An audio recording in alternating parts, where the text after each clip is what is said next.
अस्सलाम वालेकुम। वो औरत जो महीनों में कमाती थी अब वो दिनों में कमाने लग गई। लेकिन वो लड़कियां अपनी मर्जी से अपने जिस्म को फरोश नहीं करती। इनमें से कोई गुर्बत या भूख से तंग आकर, कुछ लड़कियां अपनी दुनियावी ख्वाहिश पूरी करने के लिए और कुछ लड़कियां बहुत मजबूर होकर हर आदमी को चंद पैसों के लिए अपने जिस्म को इनके हवाले कर देती और वो दरिंदे इनके जिस्म को नोच कर चले जाते। जब इस कारोबार के बारे में बहुत ज़्यादा चर्चा हुई तो बड़े बड़े अफसरों ने पुलिस पर जोर डाला कि तुम इनको जाकर क्यों कुछ नहीं कहते।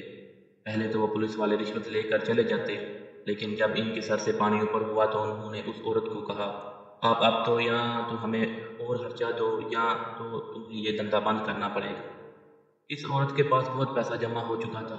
उसने इनको बहुत सारी रकम दी और कहा अपने ऊपर वालों तक पहुंचा दें और ऊपर वालों का मुंह बंद कर दें।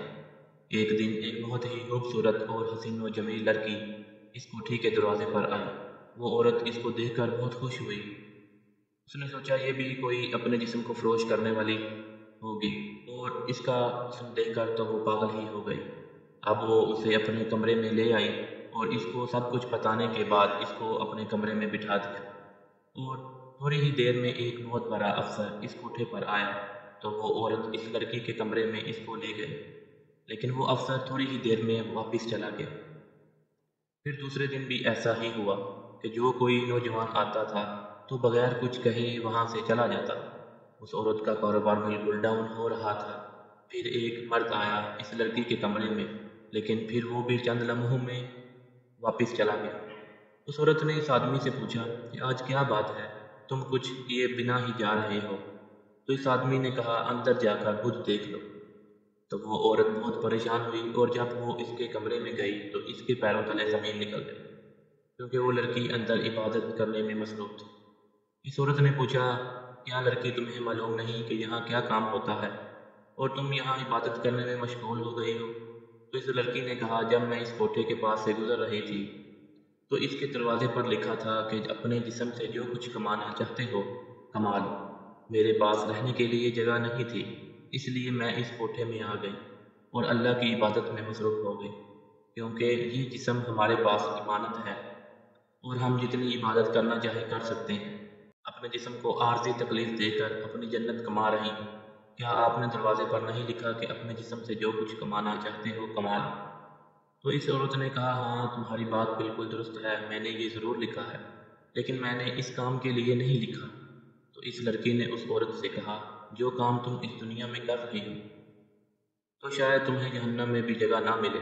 तुम इन मासूम मजबूर और लाचार लड़कियों को यहाँ ले आई हो तो इनके जिस्म को अमीरजादे नोच कर चले जाते हैं। क़यामत के दिन तुमसे एक एक लड़की अपने जिस्म का हिसाब लेगी और क़यामत के दिन तुम्हें अपने जिस्म से कमाने के लिए और कुछ नहीं मिलेगा। ये बात उस औरत के दिल को जा लगी। फिर इसने कहा, तुम्हारी बात बिल्कुल दुरुस्त है। फिर इसने कहा कि तुम अपने से पूछो कि तुम इतने सालों से ये काम कर रही हो, क्या तुम्हें कोई सुकून मिला है। तो इसने कहा, ऐसा एक लम्हा भी नहीं गुजरा जिसमें सुकून का सांस लिया।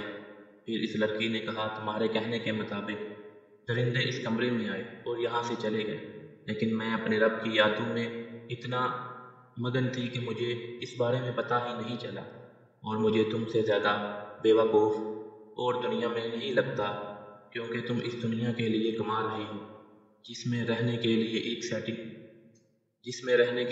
सेकंड का भी पता नहीं। मैं तो उस दुनिया के लिए कमा रही हूँ जिसमें मैंने हमेशा के लिए जाना है। ये सुनकर वो औरत उसी वक्त सजदे में गिर गई और अल्लाह ताला से गिड़गिड़ा कर माफ़ी मांगने लगी। मज़ीद अच्छी वीडियो के लिए उर्दू ज़ोन को सब्सक्राइब करें, वीडियो को लाइक करें, शेयर करें और कमेंट सेक्शन में अपनी राय का इजहार ज़रूर कीजिए। शुक्रिया, जज़ाकल्लाह।